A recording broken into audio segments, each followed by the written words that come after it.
Hello everyone, some gameplay here today. We're going to be looking at some big clay gameplay as Kentucky State's coming up this weekend. I'm trying to figure out what deck to play for type 1. So big clay is up there on my list of decks that I do want to try out. And so I've been playing it a lot during Lucky Grand Prix matches and just in general. And the deck is undergoing some changes over time. But let's just look at a couple matches here and see what can go well with big clay and what can go wrong. This first match we're going to be doing is against Aldrakev, right? Opening hand, we got a Burial, some dominance, a way to get to Matthew. So you're fine going first or second here. A card I've been wondering about in this deck is like, should I continue playing Book of the Covenant? In some situations, it feels like an obvious want to have in the deck. Like, of course, you play Book of the Covenant. That means you get to get Send the Helper, Remain, it's in your reserve. But I've just been trying to question everything and just think about cards that I think are necessities and really evaluate if they belong in the deck or not. So this is one of the cards I'm really thinking about. The reason I've been questioning it is that in matchups where like Joshua, they have the ability to destroy your artifacts really easily, or Nativity. I feel like a lot of the top decks really have ways to go after your artifacts, like just negating them or destroying them. So having a card like Book of the Covenant, you activate it, they destroy it, and you're like, great, now what?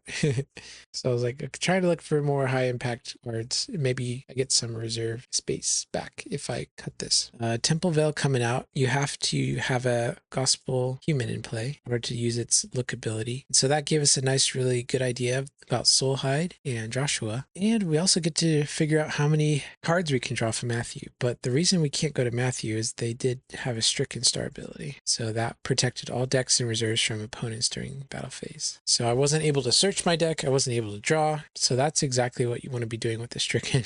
If you get lucky enough to do it. So not the best start from us. So something I've been learning about this big clay deck is that some games really require you to play fast and some games require you to play slow. So for example, what do I mean by that? Well, if you're playing a Soulhide deck, sometimes maybe drawing cards isn't the best idea in the world. For example, if they attack and I'm still behind, maybe I don't attack and go to Matthew and draw cards. Maybe I just try to hope I don't draw Lost Souls. So that's kind of what I mean about playing fast or slow.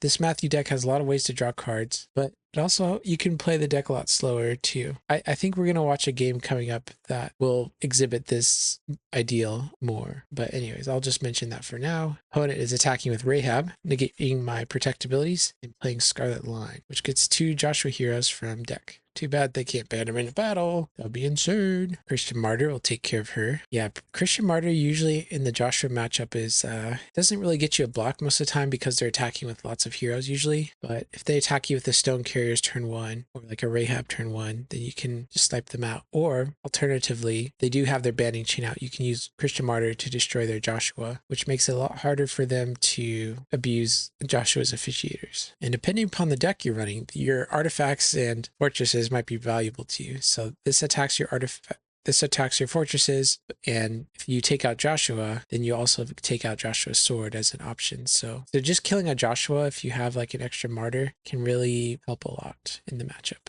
Okay, so we do get a Book of the Covenant, which can go get this in the helper. And now when we attack, we can go grab a clay enhancement in my reserve, or a good card. Pretty good, huh? If I did cut Book of the Covenant, I think I would just maybe put in at least 1 Send the Helper, maybe 2. Feels weird to do that, but maybe it's right. I'm not sure. Send the Helper is kind of dead on turn 1, just like Book, but at least you can play it because it's enhancement. So if you attack with Matthew on turn 1, you just have something to do, as opposed to if you draw a Book, then it's not going to do anything. Anyways, we draw a bunch of Lost Souls.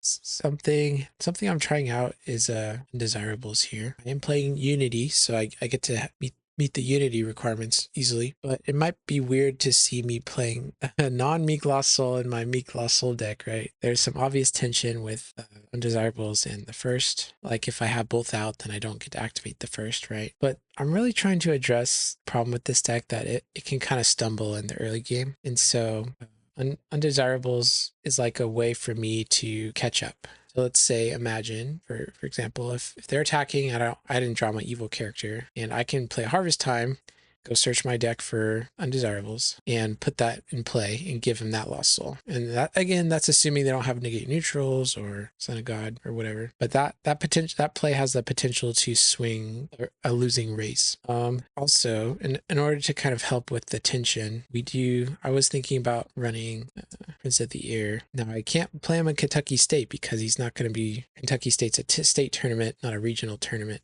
So I won't be getting card there. But sorry, if you're caring about what's happening in the game, I'll just give you a quick summary. So Matthew attacked, got a card from my reserve.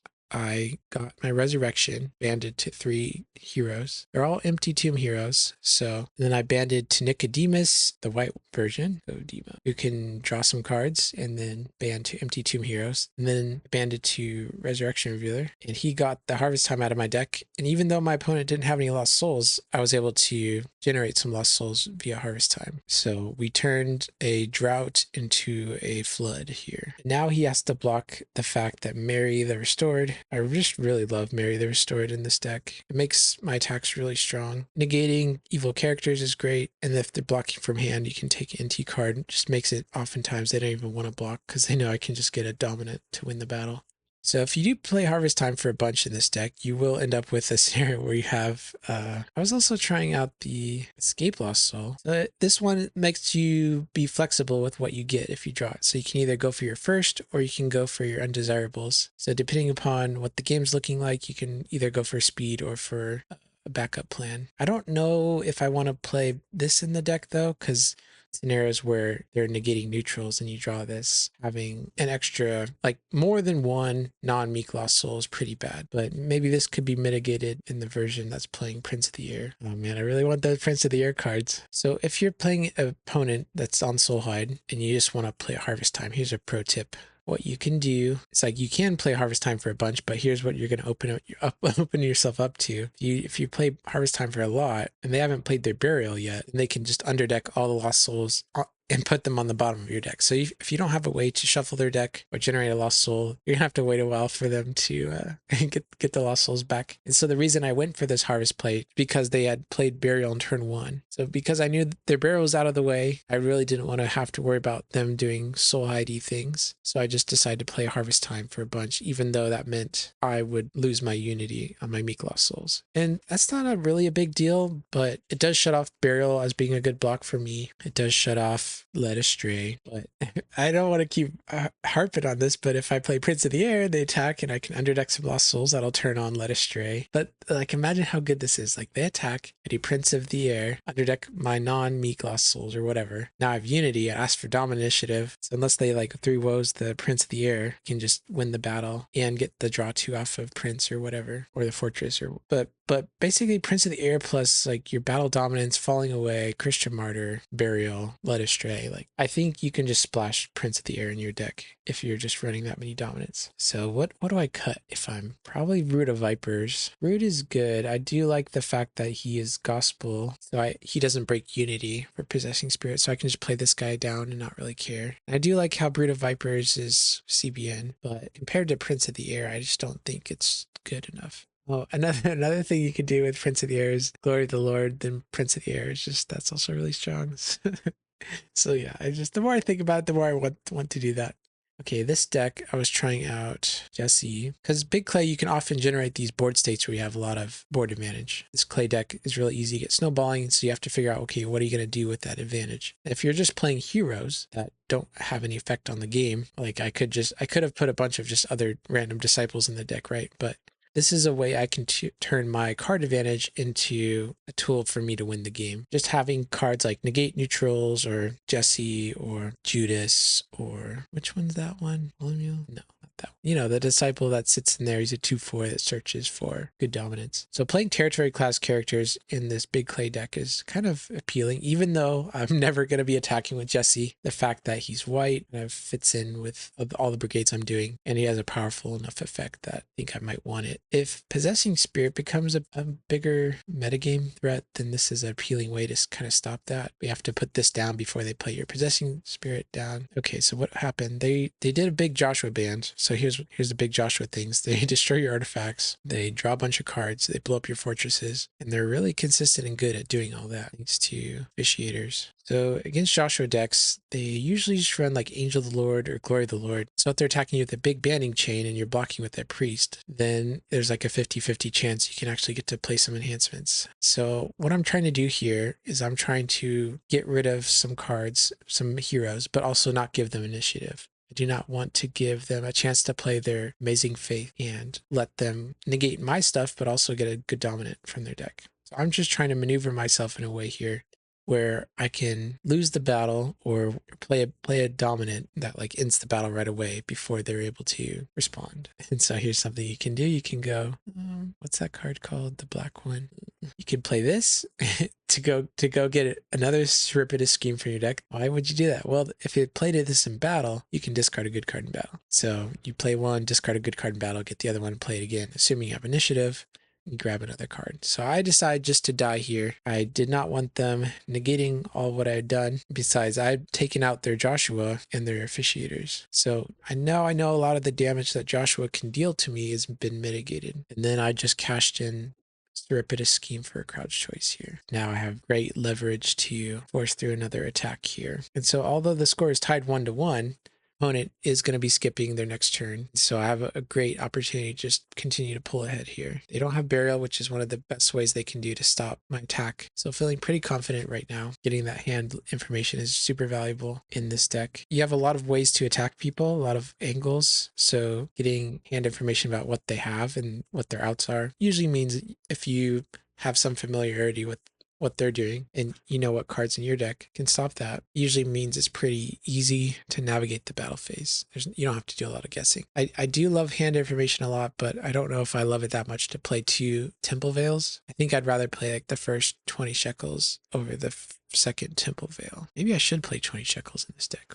Anyways, so I looked at their hand. I made sure the way was clear. So now I can attack with Simon the Zealous. Look at all these Simons. Attack with Simon the Zealous, chooses a blocker, and now I can. I think they had an enhancement that would let them discard their side. You see, shuffle Lost Souls. So I don't want them playing that. So I just have to burn Crouch Choice here. You'll get like the Ascension or something, because that's what you're really trying to do in this deck. You're trying to turn the Ascension into this big mega value spell. And we lost our Book of the Covenant, which means we weren't able to use Sin the Helper to go set this up. So we have to burn a Crouch Choice here. I think I might have been able to use Spirit as a Dove to go get this before combat. I don't know if I played a territory class card before. So anyways, Ascension coming in, playing Clague Hero from our reserve. Now we're banding heroes into battle. And so we're turning 1 Ascension into like 4 or 5 cards. So Paul is a guaranteed 2.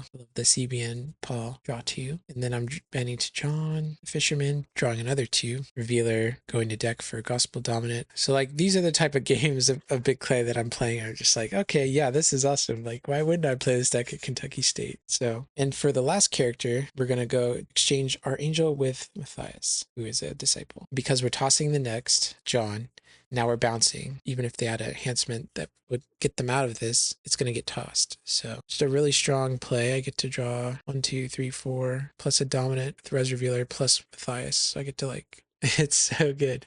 And they can't do anything about it. So this is like the upside of Big Clay. You can, the opponent doesn't have the right cards at the right time, you can really mess people up. You can really mess people up, man. And before battle's over, we're going to Son of God's Second Coming some souls before they're able to do because Paul was protecting Lost Souls. So he wanted to play some dominance before they had a chance to underdeck them with Tabaron. All right, I'm doing my Sin the Helper now. Oops, that's not a Sin the Helper. Spirit as a Dove. Should have done this before battle. Oopsie. Another thing I like to do with the Big Clay deck is use my Falling Away as like an offensive weapon. I can target their human hero in their territory, make it a brigade I know they don't have, and then attack with Simon and like set up a resurrection that way, or sorry, the Ascension that way. Right? A card that is very good against this deck, Confusion of Mind, does shut off my Simon the Zealous game route. So I think I'm going to try and rely on that to win the game. So I think I have a few good enhancements to spare. So I'll just toss 2 good enhancements there. Usually I have hand protection out. So usually that's not even an option for me. And remember, the opponent's turn is being skipped here. So they won't be able to attack. And even if they did, I think I might have a block between Annis the Elder and Burial, depending upon if they play good dominant. and it's the Elder, he can underdeck a Lost Soul or 2 Meek Lost Souls. So in the scenarios where I do have multiple non-Meek Lost Souls out, I can underdeck one of them with him. And Burial, situationally, can be used to underdeck a Lost Soul if they played a good dominant. So in theory, if they play good dominant, I have a block here. Or I could block and then play a black-gray enhancement that I'm blanking on names of right now. Oh my gosh. Just a hireling, huh? Good old Jeff Preston and Good Salt made that drawing. So yeah, not a lot the opponent can do. They get to look at my hand. Joshua decks historically have a problem with dealing with evil dominance. Yeah, they have Promised Land and then they have Teaching. And so if you're a deck that's playing a lot of evil dominance, I think Joshua is going to have a blind spot against that, or like a weak spot. But not, they can adapt, they can pivot. I know Ark of the Covenant is very strong. And it's a Joshua card, so it fits right in. You have a Bearers of the Ark that can go activate that. Or you have Joshua, you can go to your reserve for a Joshua card and get the Lord's Army. So if I'm a Joshua player, I think I want at least one of these cards in my deck. The Lord's Army in the reserve or a Ark of the Covenant main deck. If you're a Joshua player, trust me on this one, I think it's good. Or else you're going to run into Boo Booney Tim and you're going to get buried and falling away and led astray. So I hate to give you good advice because the good advice is going to come back to bite me, but doing my duty here as a content creator, wanted to help you guys, giving you some insights. Okay. Okay, here I'm learning an important lesson. The way that I'm just learning about this card. I don't play it that often. So it says, if rescuing, a covenant is active and a hero is opposed, remove this from the game to rescue a lost soul. Begin the battle. Battle continues as a battle challenge. Opponent may play enhancement. So this enhancement is perfect for when you are at 4 lost souls, you have a Rhydon in your hand, and you have a choose the blocker effect. Because what you can do is you can go like Simon the Zealous, attack, choose a blocker. Before they have a chance to play any dominance or any enhancements or anything, you can go right on. You can do the awesome things part of right on that, and it's upside down, but it says play enhancement on your Meek hero in battle, limit once per game. So you can play play Eternal Inheritance and get the 5th Lost Soul, and the game ends as soon as they hit that. The opponent may play enhancement part doesn't really do anything. So that's like the dream. That's the dream with your Eternal Inheritance. But what I did, I attacked with Matthias. I got really excited because like, oh, I'm just gonna win the game. I have a Covenant active, so what do I have to lose here? And I just played right on Matthias while no evil character is blocking. So my mistake was I should have waited for evil character to block, or I should have just done bounce Simon, attack with Simon, convert to Meek, choose an evil character, and then do that.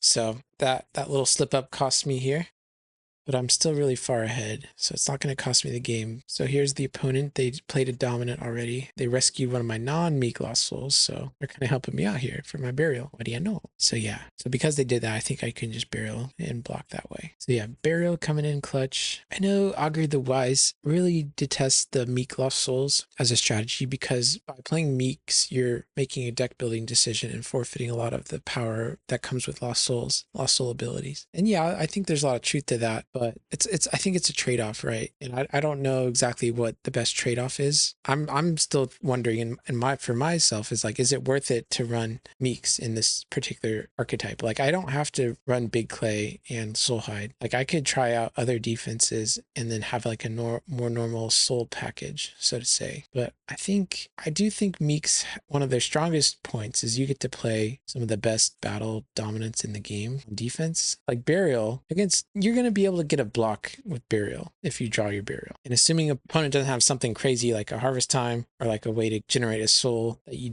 couldn't predict or expect, or unexpectedly restricts your evil dominance, like most of the time, this is like a great backup plan. So Burial is great. And if you're a deck that's trying to race, just having a guaranteed way to get a block is really strong. And a super underrated card that if you are playing Soulhide, I've never seen anyone play this. Led Astray. I know it's terrible in the clay matchup, so great for granted, but against most other decks, against Joshua, it's like if Joshua attacks you, you play Led Astray, they attack you again, you do Burial, and they're just like, okay, what am I doing here? So yeah, so because you're playing black Soulhide, you get access to these battle dominance, and then you just get the access to the random facts that you can just like hose your opponent by by soul droughting them. Oh yeah, so let's go back to the game really fast. Simon the Zealous, I'll be falling away on his priest. If he has Glory of the Lord, which is could be bad. Falling away a priest. Oh, he has a doubt. Let's see, will I be able to win through this? So doubt says restrict dominance, negate heroes, toss multi-brigade enhancements. So here's a misconception I had when I was running doubt. In my mind, like, okay, dominance CBN, right?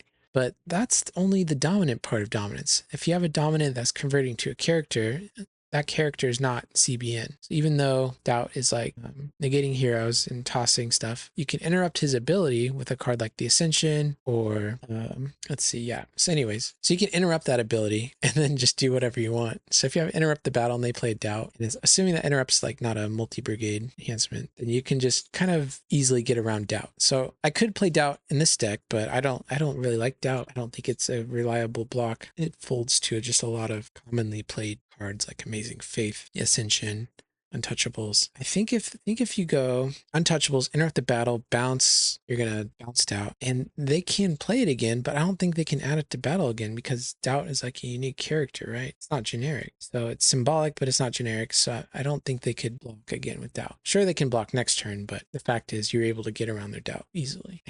Okay, so I'm going overkill. I did the Ascension and I banned it to all these heroes. So what we want to do is get rid of doubt and both of his evil characters somehow. Oh, Matthias. I don't know what happened to Matthias, but I don't even know what I'm doing with all my heroes, to be honest with you. I think I'm just trying to figure out a way to just guarantee the win here. I have Angel of the Lord in my hands, so as long as I can like either... anyways, I think I also can guess he doesn't have any enhancements for his priest. That's like orange brigade or whatever. So if I can get rid of doubt, like if I negate doubt and then angel doubt, like I don't think he can stop me here. What was I saying? Oh yeah, I was talking about how I doubt is good.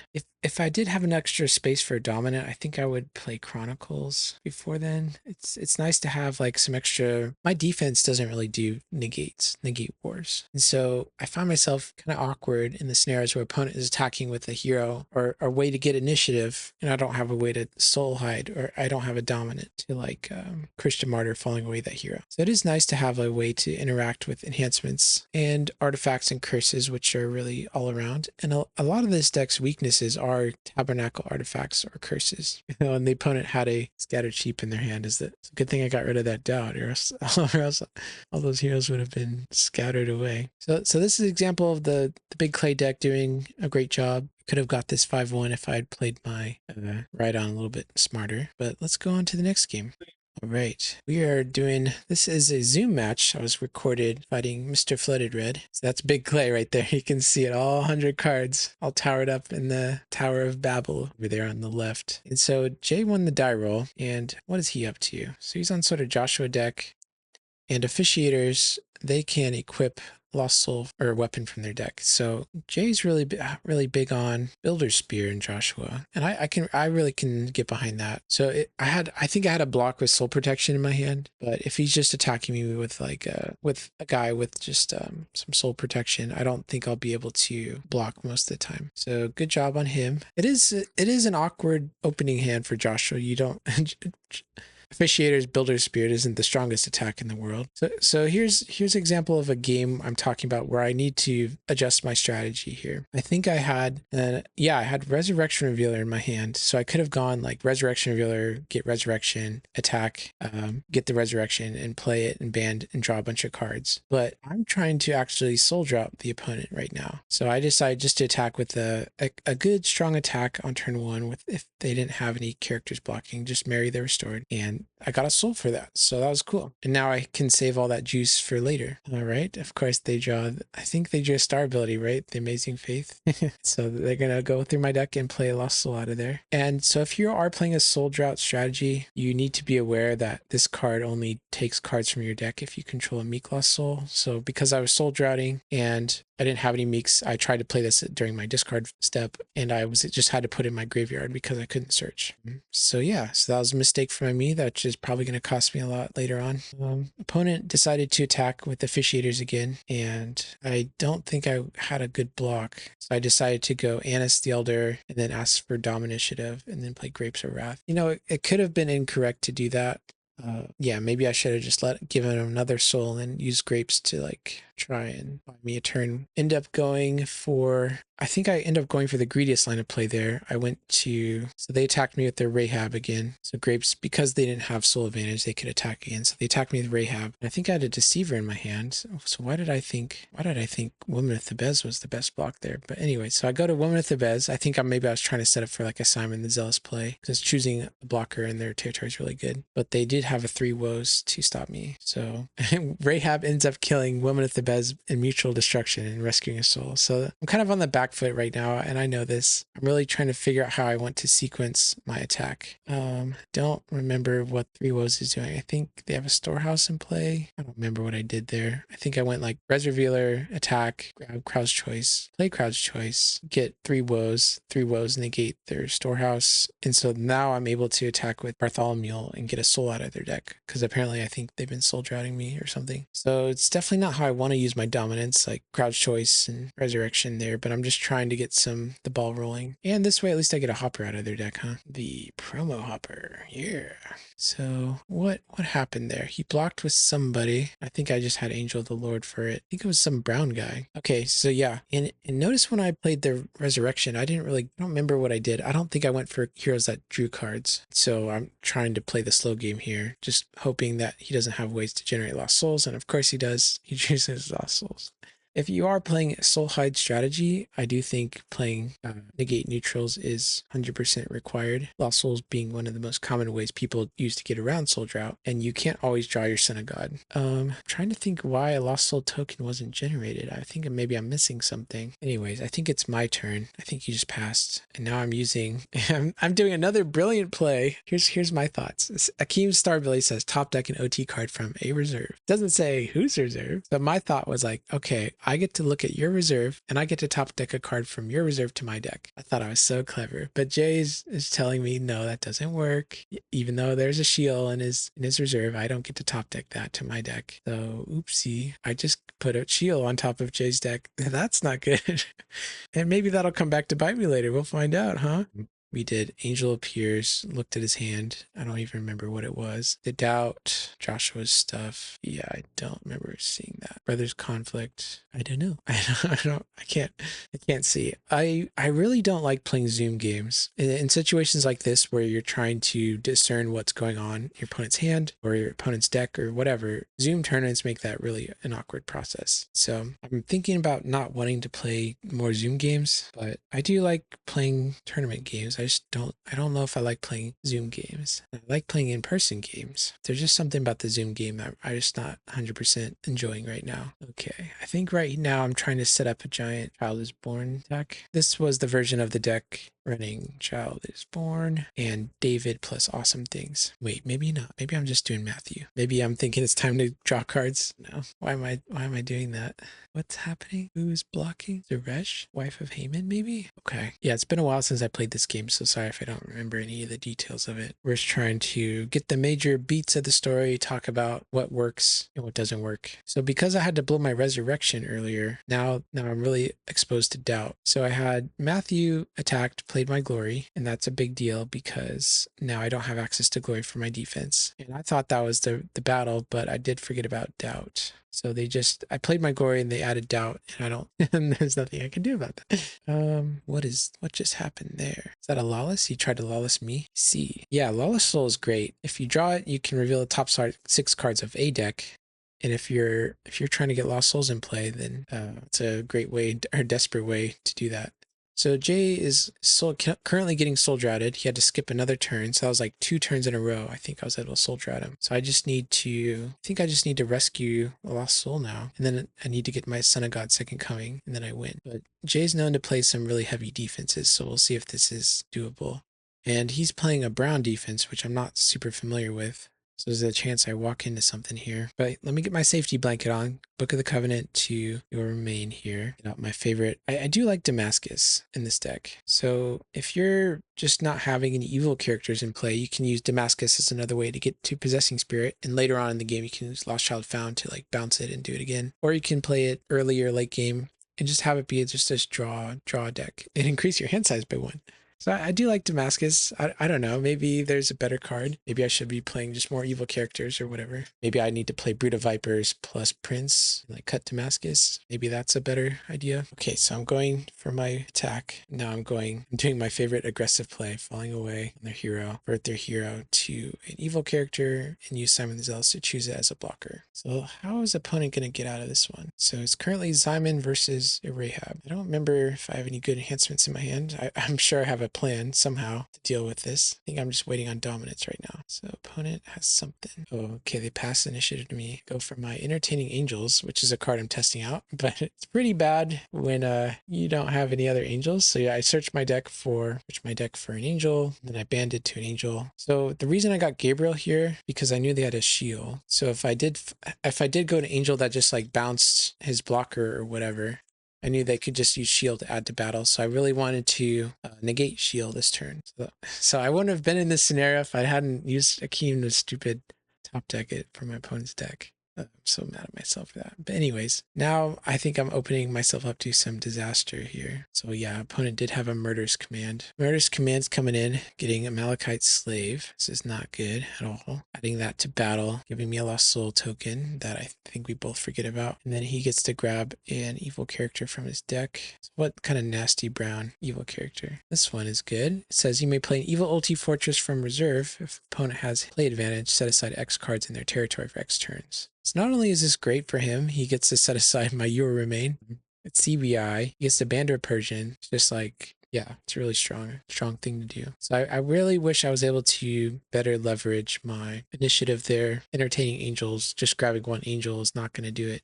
And so look, he banded to Zeresh and Haman. So now it's like a big Persian banding chain. And I've already blown a lot of things. And here's another mistake I make. Dang it, I'm just blowing it. So I played my Angelic Guidance, and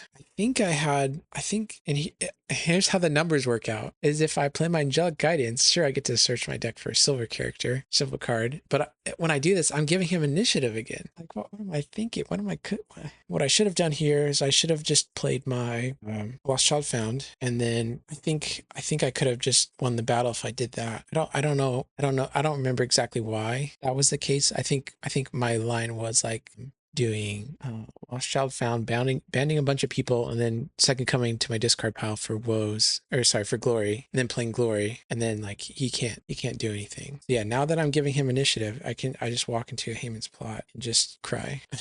So yeah, the tables are flipping really fast here. This game went from like looking pretty locked up to looking pretty desperate now, and I think it's because I missequenced a couple things there. Number one, I wouldn't have really been in this scenario, I think, if I hadn't top decked his shield. And number two, I messed up my initiative, gave him initiative, when in reality I should have just been able to win the battle by numbers and get a soul here and wipe out a lot of his defense in the process and keep my offense around, so these swingy plays that I'm having trouble navigating right now. So yeah, there's a second coming that I was planning on doing. Okay, so he gets to snipe a Possessing Spirit with Promised Land. It's a great card, by the way. So why didn't I put down Possessing Spirit in my discard phase? Because I could have negated his Promised Land, huh? What am I doing? What am I thinking? Did I just not have any targets for it? I think Rahab was evil. So that was the only good card, quote unquote good card out.